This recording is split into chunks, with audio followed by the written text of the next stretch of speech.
வந்துவிட்டீர்களா?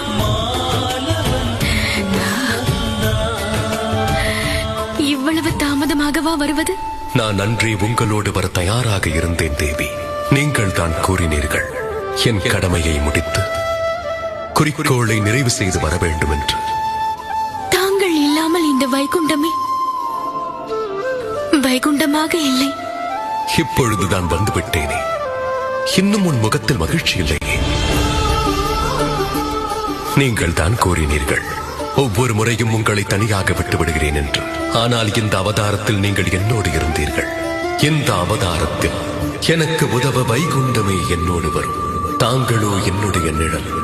என் திருமகள் இல்லை என்றால் இந்த திருமாலுக்கு அடையாளம் இல்லை தேவி. ஆம், நான் தான் பார்த்தேனே. திருமணத்திற்கு பிறகு சூழ்நிலைகள் காரணமாக பிரிய நேர்ந்தது. அதன் பிறகு கடமையின் காரணத்தால் மீண்டும் பிரிவு என்னும் வேதனையை அனுபவிக்க நேர்ந்தது.